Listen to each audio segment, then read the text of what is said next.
Le monde venait de voir naître la toute première véritable console portable, un bijou de technologie pour l'époque. Dotée d'un processeur 8 bits rond à 4,19 MHz et de 8000 octets de mémoire, elle n'était que noir et blanc, mais dans les années 80, c'était déjà un produit révolutionnaire. Nintendo l'appela Game Boy et comptait la vendre avec Super Mario inclus. Mais dès qu'ils branchèrent la disquette de Tetris sur l'ordinateur du programmeur, le jeu se retrouva instantanément sur la console portable. Lorsque les développeurs essayèrent le jeu, Hank exprima son opinion. Mario ne convenait qu'aux enfants. Avec lui, la console ne vendrait que quelques centaines de milliers d'exemplaires. Mais Tetris touchait toutes les générations. Avec ce jeu, les ventes pouvaient facilement atteindre plusieurs millions. L'affaire était simple, tout le monde l'aurait compris. Voyant que ses interlocuteurs étaient séduits, Hank s'envola aussitôt pour Londres afin de rencontrer les Maxwell père et fils. Même si, la première fois qu'il avait acheté les droits d'arcade, il avait perdu $1 million à cause d'un revirement des Maxwell, cela ne le dérangeait pas. Il voulait obtenir la licence portable à tout prix. Mais Hank ignorait un détail crucial. Les Maxwell n'avaient aucune licence pour la version portable. Sans écouter son offre, ils le renvoyèrent. Hank comprit vite l'erreur et décida de contacter Stan, qui avait déjà traité avec l'Union soviétique. Pour $25, il espérait obtenir la licence portable de Tetris. À l'annonce de ce prix, Stan accepta immédiatement.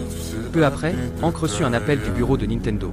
Stan s'apprêtait à vendre la licence portable à Atari, qui produisait des consoles pirates, pour $100 000. Après 2 revers consécutifs, Hank était au bord de l'effondrement. Si cette vente aboutissait, non seulement lui, mais Nintendo, risquait un énorme désastre financier. Déterminé, il décida de tenter sa chance directement en Union soviétique. Avec l'aide d'un traducteur local, il se rendit au centre informatique de Moscou. Là, en discutant avec Nicolas, responsable du projet, il apprit une révélation inattendue. Les $10 000 payés à Stan n'avaient acheté que la version ordinateur de Tetris. En réalité, les droits vendus par Stan au Maxwell pour les machines et les consoles portables étaient illégaux. Pour clarifier les choses, Nicolas fit venir Alexei Pajitnov, le créateur du jeu. Après avoir raconté toute l'histoire et vérifié les contrats soviétiques, ils découvrirent que Stan avait simplement inclus les consoles sans clavier dans la catégorie ordinateur.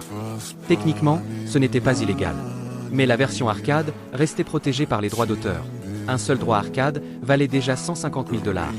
Nicolas, pris au dépourvu par cette manigance, n'avait plus le cœur à négocier la version portable et demanda à Hank de revenir le lendemain. À cette époque de guerre froide, en tant qu'Américain en Union soviétique, Hank devait se montrer prudent. Mais il ne resta pas inactif et se rendit discrètement chez Alexei. Tous deux, étant programmeurs, se respectaient profondément. Ils comprenaient le code et la confiance s'installa rapidement entre eux.